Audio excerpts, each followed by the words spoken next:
He is a mountain of an obstacle for MaNa. Yes, indeed. So let's take a close look at the openings. MaNa is going for the 13 gate, while MC is going for the 12 gate. So that means a slightly better economical opening from MaNa, but it doesn't really matter all that much. It was literally just 1 or 2 seconds, so no big deal. Double chrono boost straight away. Of course, as always in PvP, it's a big indicator how many chrono boosts they use on the Nexus. Some people say if you use 3 chrono boosts straight away, you deserve to get 4 gated. Unfortunately, I don't have my 4 gate shirt on right now, but I do encourage that statement. So 3 chrono boost on the Nexus, and you're gonna 4 gate. Nah, not guaranteed, but this is something that my good friend Todd used to tell me all the time. He said, "You play too greedy. If you keep chrono boosting like that, I'll keep 4 gating you." I'm like, "Oh, come on, Todd." But then you came up with the Rotterdam build. Exactly. Which is 4 gate proof. Indeed. Indeed it is. So we have the second pylon of MC actually going up all the way in the back. I'm not sure why that is. Perhaps to confuse his opponent a little bit, but I'm a bit surprised. That's normally not something you do, because you lose a little bit of mining time sending your probe all the way over here. But yeah, I guess MC has his reasons for it. Perhaps we're going to figure that out later if he wants to throw up a star gate or something, which is a little bit unusual. Oh, MaNa going for the gas steal. Yeah, that is the first big maneuver of this game, and MC responds by throwing down the gas steal as well. So both these guys having very limited tech options at this point in the game. The amount of gas you have really dictates what you're able to do in terms of your openings in PvP. MC still having 1 more chrono boost. Oh, the probe from MC does get surrounded. MaNa takes it out, and that's actually quite a big victory now already, because as soon as this assimilator falls down, MC won't know what's going on in MaNa's main base. Yep, both players are going to get that first zealot out and start hacking away at the assimilators. What's the likelihood of MaNa stealing that gas a second time? Will that probe even be alive long enough? Well, I don't think it was part of the plan that MC stole his gas as well. He just wanted to steal MC's gas, perhaps force MC to 4 gate on if he feels very confident in defeating 4 gate. Right now you already have a slightly unusual game, because you have no idea what your opponent is going to transition into. As soon as the assimilator falls down, you don't know if he goes for the second assimilator or if he goes for a 4 gate after all. Like, anything is possible, and it's going to be very tough for either player, to be sure. Yep, both players going Zealot Stalker. 3 gates are now down for MaNa.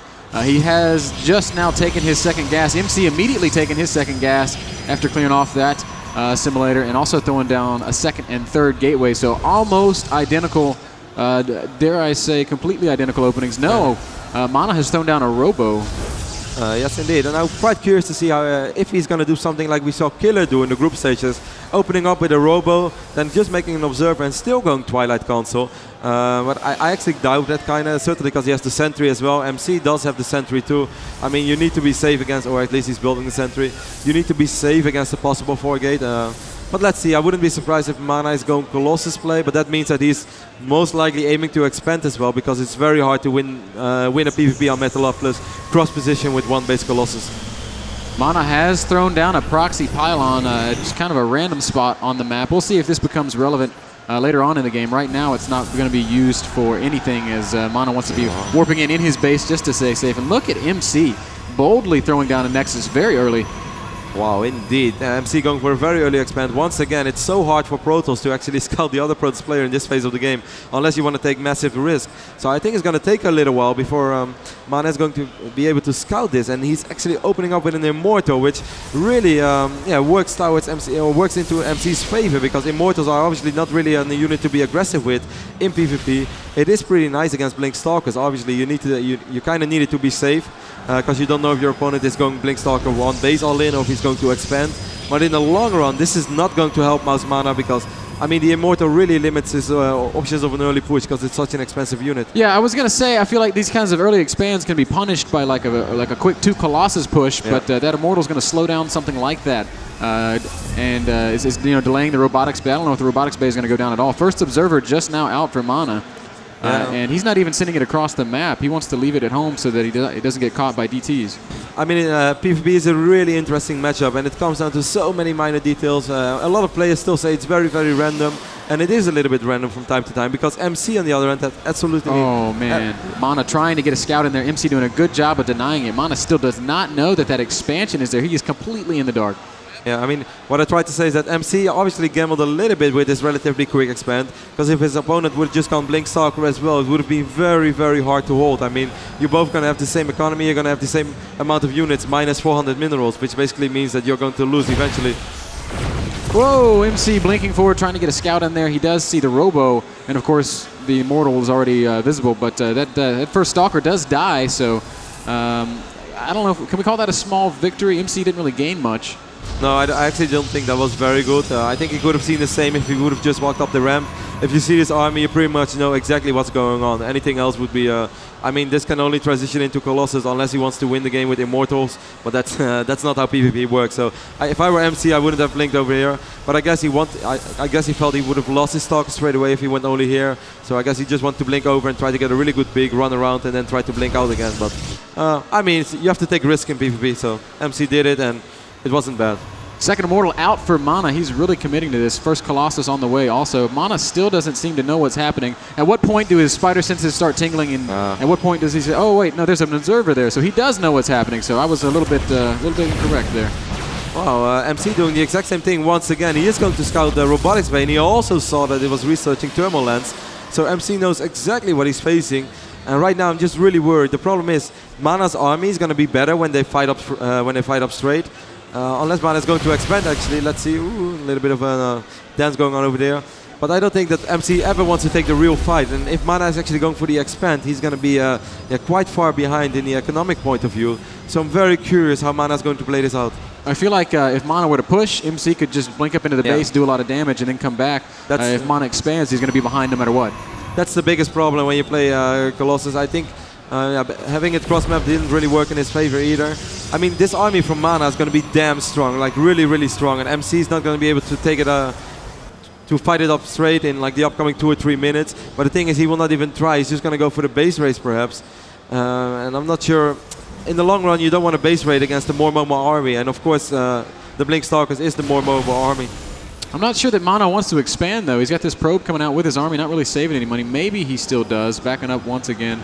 No, I think he's just waiting for the second Colossus, and then he's just going to try to go for it. I mean, you always need to bring a single probe, because you need that warp in pylon, and that can definitely change things up. But MC, meanwhile, is most likely going to enter MaNa's main base. Oh man, this is going to be actually quite tense. Look at all the zealots back home at MC's natural.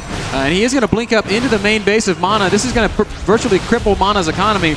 MaNa going to be completely all in with this. So if MaNa can win the game, he's going to do it right here. But at the same time, he has to do it right here. There's no coming back. Oh, we have a ton of zealots over here. 2 Stalkers do get caught off, but MC definitely has to be careful because this is a very vulnerable army. If MC is going to lose everything over here, I'm not sure if he actually is going to be able to win the game. Really nice force fields by MC, limiting the mobility of those Stalkers. MaNa's Stalkers, of course, do not have blink. Back in the main base, MaNa losing everything, though. Yes, this is going to be very interesting. Oh, MC is going to try to save probes, and actually a lot of probes make it out. Colossus did do a lot of damage, but not enough. 66 supply for our Polish Protoss, and MC is still at 85, but 35 of that are probes. So we do have a complete base trade materializing here. Like you said, 30 probes on the map for MC. That means the army value going to favor MaNa a little bit. He does take out that pylon, so no more reinforcements for MC. This is just going to be a race, Rotterdam. Oh man, what a way to start off these semifinals. This is going to be really, really exciting. It's all going to come down. I mean, MC is going to try to snipe off units one by one. But actually, MaNa does have thermal lens, and if there's anything good against Blink Stalkers, it's most likely thermal lens. But MaNa is going to have to be so careful. Man, there's so many pylons around the map. I'm not really sure. I feel like this game could just end up in a draw with both players realizing that neither can leave their last structures undefended. I don't think so. I mean, that would be possible if it's perhaps Blink Stalker against Blink Stalker, but not in this situation. I'm most likely, you see MaNa now already, he's going to realize he's going to be quite far behind. He's not even going to kill every single building. He's just going to protect buildings. MaNa only having 1 pylon over here. Is that everything? He's got enough money to build another pylon or 2. He's got a couple probes hidden in his main base. He only has 1 probe with his main army, though. But look at this. MC's actually taken the Nexus. MaNa, he's going to have to build something real quick. This is the last building of MaNa, as far as I know. Suddenly made a pylon. Oh, that was so close. He has 150 more minerals. He can afford to make 1 more pylon. I hope he realizes he's got these probes in his main base. MC is going to scout it, though. Oh, I think MaNa is going to be in a lot of trouble. I think MC can actually suicide on his buildings. Obviously, that's something that MC does not know. Oh, MC going to lose all of his probes, though, and MaNa can still afford to build 1 more pylon. Oh, the pylon's going to fall. MaNa just throw down the 1 last pylon. This is such a tense moment. He's not revealed yet. Oh, actually, he should be revealed. If he's not revealed, he should be revealed any moment right now. And then MC will know that this is the only remaining building, and he can't warp in anything else. He doesn't have enough money, so MC can just suicide blink on this pylon, but he's not going to do it yet. Oh my gosh, what is going to happen here? This is a total stalemate. And look at MC's money.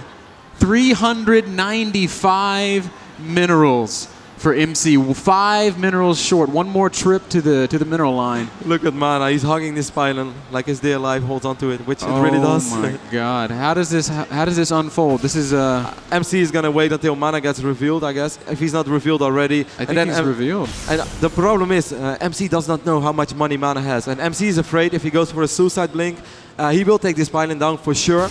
No problem. But how many Stalkers is he going to lose? I mean, if you blink right on top of this army with so many Zealots, Immortals, Stalkers and Colossus, MC is going to lose 6, 7, 8 Stalkers in the blink of an eye. And then he can take the risk that MaNa somewhere has enough money to rebuild another building, which he does not have. Oh my God, what a tense moment. It's like these guys just feeling each other out. I really feel like... This is Braveheart, man. I feel like MaNa would be happy with the draw here. Yeah. So if I were him, I would just stall this game out. I mean, one thing is for sure, MaNa can't win this game. No. I'm going to put it like that. MaNa just absolutely can't win this game.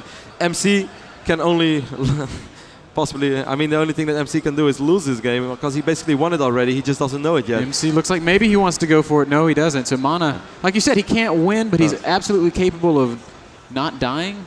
No, I don't think so. I mean, it's gonna be a really big risk. Once again, I hope PvP often comes down to gambling. This is gonna be the sickest gamble of his life. MC has to be careful. Of course, we do have those shields regenerating. Of course, every time a unit takes damage, that resets that stalemate timer. So the best thing is that, I mean, if you are MC right now, you don't want to do this. As I said, he doesn't know how much money MaNa has. And if he blinks on top of this, then he's going to lose almost all probe in the back, going to give some vision. MaNa does not see that probe, so MC could blink up. He is going to blink up. The probe dies, though. Stalker's going to take some damage before they blink away once again. So MaNa defending very, very valiantly.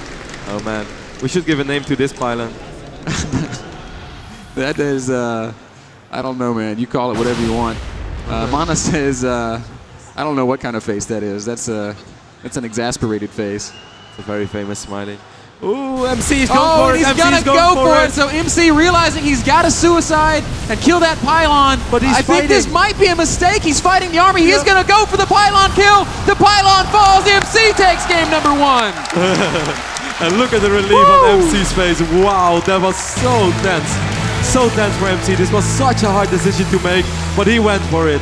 Balls of steel. Balls of steel indeed, man. That's why he is the god of war. He's not the god of war, but he's the Kratos. He's kind of the god of war. Oh man, what an awesome first map to start off this hopefully epic best of 5 PvP series.